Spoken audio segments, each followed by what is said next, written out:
Now we are done installing a Foxit Reader. Let's proceed to filling up the forms using the reader, the Foxit Reader. Before that, we need to have our passport ID and then signature scanned.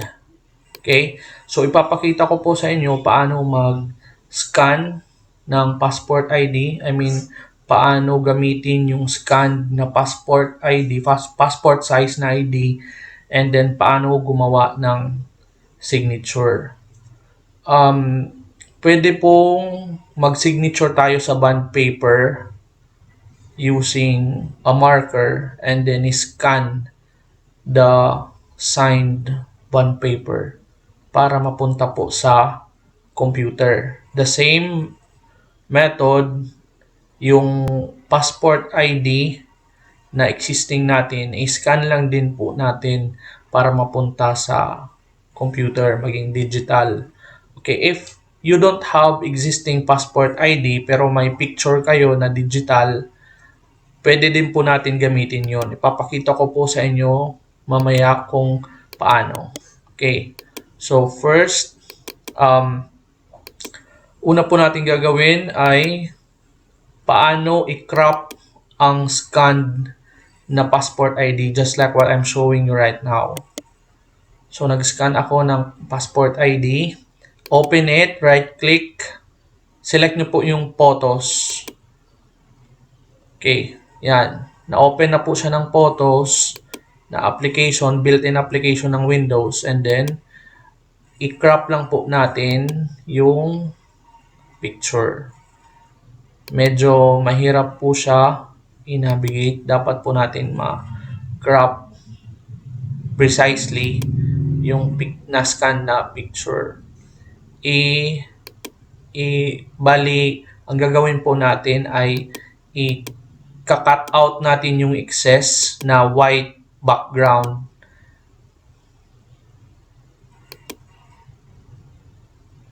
Okay, yan po. Ang aking pong modelo ay isang Koreana. Kasi mahilig tayo sa mga Korean movies. Nakaka-relate.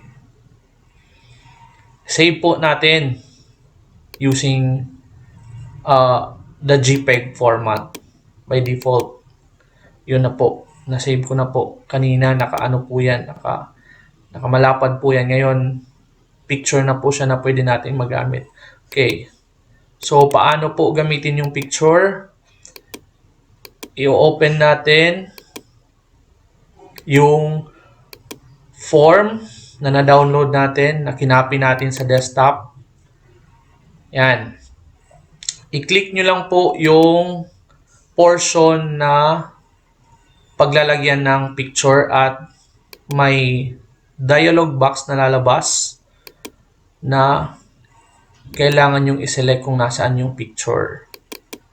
Yan. Hanapin nyo lang po yung picture na ginawa ninyo. Yan. Click OK and it will be attached automatically. Kaya po nang ginawa ko. Sundin nyo lang po. Yan. Yan. Yun. And then, pagkatapos niyan, i-fill out nyo lang po yung lahat na data na needed, just like what we are usually doing with the forms. This is another example. Okay. Na-fill out na po siya. Yan. Example lang po ito. And then, ipapakita ko po mamaya paano at saan ilalagay yung signature. Okay po. Kilala niyo po ba si Juana de la Cruz? Okay. Sa mga hindi nakakikilala, siya po yung bida sa Probinsyano. Joke lang po. Okay, yan. Click nyo po yung portion na may signature and then attach nyo yung signature nyo na in-scan din natin. And then,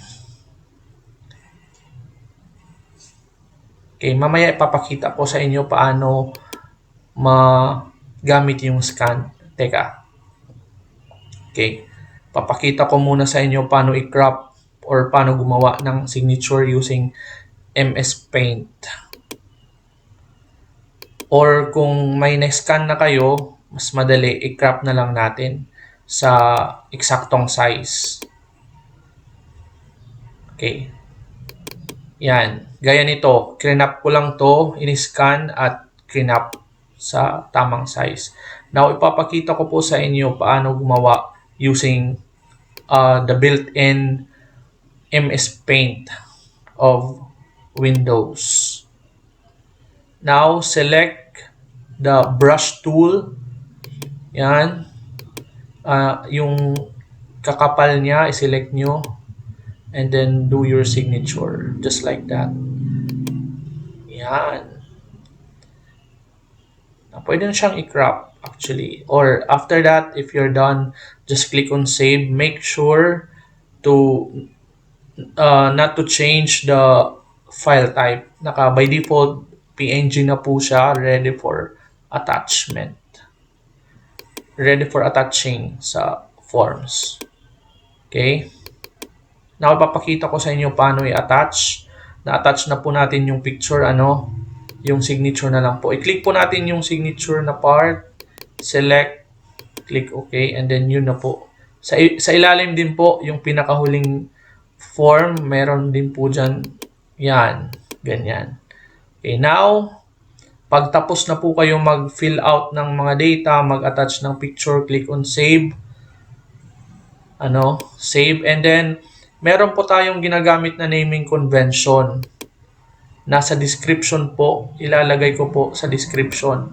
Okay, ganito po. Papakita ko po sa inyo. First, last name. Yan. Teka lang po. Last name. Underscore ba yan? First name. Underscore. School. No, employee ID. Not school ID. Teka lang. Okay. Para sigurado, titingnan ko. Yan. Employee ID, hindi school ID. Employee ID. I'll put an example below. I'll type down my own name with my employee ID. Para makita nyo po yung example, ganito po siya. Okay? Montaliana underscore Mark Sydney underscore 6301065 underscore Isamar. Wala na pong .pdf. By default, lumalabas po yan. Okay, copy. Kakopy ko po yan. And then, i-rename ko yung file under my name. Yun na po. Okay. Okay na. Ready na tayo for the next step.